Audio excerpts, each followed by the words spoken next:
Welcome back. ಮುಂದಿನ ಸುದ್ದಿ ನೋಡ್ಬಿಡೋಣ. ಒಂದೇ ಕೇಂದ್ರದಲ್ಲಿ 74 ಮಂದಿಗೆ 200 ಅಂಕ ಅಂತೆ.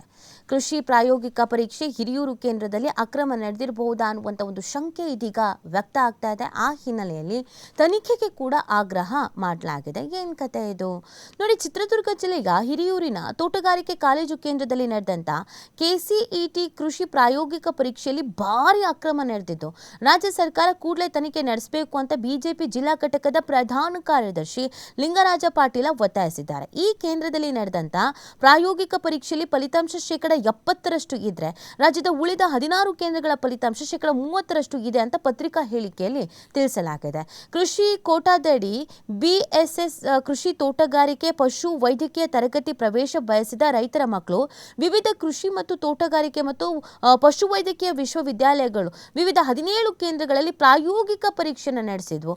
ಖಾಸಗಿ ಕೋಚಿಂಗ್ ಸೆಂಟರ್ನವರು ಈ ಎಲ್ಲ ಕೇಂದ್ರಗಳ ಫಲಿತಾಂಶ ಸಂಗ್ರಹಿಸಿ ವಿಶ್ಲೇಷಣೆ ಮಾಡಿರುವಂತಹ ಪಟ್ಟಿ ಬಿಡುಗಡೆ ಮಾಡಿ ಅವರು ವಿವರವನ್ನು ಹಂಚಿಕೊಂಡಿದ್ದಾರೆ. ಇನ್ನು ಶಿವಮೊಗ್ಗದ ಕೆಳದಿ ಶಿವಪ್ಪ ನಾಯಕ ಕೃಷಿ ಮತ್ತು ತೋಟಗಾರಿಕೆ ವಿಜ್ಞಾನಗಳ ವಿಶ್ವವಿದ್ಯಾಲಯಕ್ಕೆ ಸೇರುವ ಹಿರಿಯೂರು ಕಾಲೇಜು ಕೇಂದ್ರದಲ್ಲಿ ಪರೀಕ್ಷೆ ಬರೆದ 2143 ವಿದ್ಯಾರ್ಥಿಗಳಲ್ಲಿ 74 ಮಂದಿ 200ಕ್ಕೆ 200 ಅಂಕ ಪಡೆದಿದ್ದಾರೆ. ಆದರೆ ರಾಜ್ಯದ ಉಳಿದ 16 ಕೇಂದ್ರಗಳಲ್ಲಿ ಪರೀಕ್ಷೆ ಬರೆದಂತ 22,211 ವಿದ್ಯಾರ್ಥಿಗಳಲ್ಲಿ ಕೇವಲ 21 ವಿದ್ಯಾರ್ಥಿಗಳು 200ಕ್ಕೆ 200 ಅಂಕ ಪಡೆದಿದ್ದಾರೆ ಅಂತ ಅವರು ತಿಳಿಸ್ತಾ ಇದ್ದಾರೆ.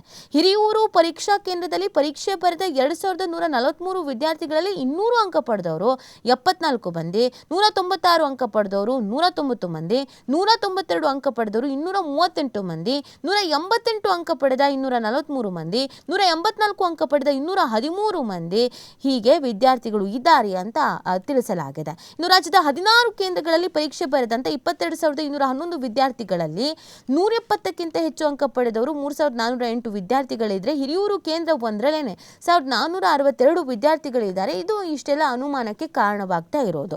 PUCಯಲ್ಲಿ ಪಡೆದ ಅಂಕಗಳಲ್ಲಿ 25%, KCETಯಲ್ಲಿ ಪಡೆದ 25% ಅಂಕ ಹಾಗೂ ಕೃಷಿ ಪ್ರಾಯೋಗಿಕ ಪರೀಕ್ಷೆಯಲ್ಲಿ ಪಡೆದಂತ 50% ಅಂಕ ಗಣನೆ ತೆಗೆದುಕೊಂಡು ಕೌನ್ಸಿಲಿಂಗ್ ಮುಖಾಂತರವಾಗಿ ಸೀಟು ಹಂಚಿಕೆ ಮಾಡಲಾಗುವುದು.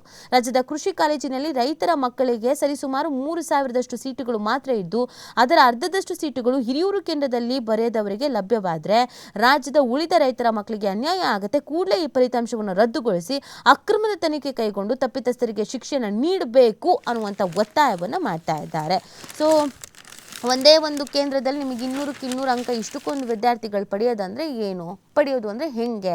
ಸೊ ಇಲ್ಲಿ ಏನಾದರೂ ಅಕ್ರಮ ಆಗಿರಬಹುದೇನೋ ಅನ್ನುವಂಥ ನಿಟ್ಟಿನಲ್ಲಿ ಈ ರೀತಿಯಾಗಿ ಆಗ್ರಹಿಸ್ತಾ ಇದ್ದಾರೆ. ಸೊ ತನಿಖೆ ಆಗುತ್ತಾ, ತನಿಖೆ ಆದ ನಂತರ ಸತ್ಯಾನುಸತ್ಯತೆ ಏನು ಗೊತ್ತಾಗುತ್ತೆ ಅಂತ ನೋಡಬೇಕಾಗುತ್ತೆ. ಆಮೇಲೆ ಇಂಥವೆಲ್ಲ ನೋಡಿದಾಗ ಆಘಾತ ಅನ್ಸೋದು ಏನು ಅಂತಂದರೆ ಇತ್ತೀಚೆಗೆ ನಡೆಯುವಂಥ ಈ ಪರೀಕ್ಷೆಗಳು ಹಾಗಿದ್ರೆ ಅವ್ಯವಹಾರ ನಡೀತಾ ಇದೆಯಾ, ಅಕ್ರಮ ನಡೀತಾ ಇದೆಯಾ ಅನ್ನೋದೊಂದು ಪ್ರಶ್ನೆ, ಅನುಮಾನಗಳು ಹುಟ್ಕೊಳ್ಳುವಂತೆ ಮಾಡುತ್ತೆ.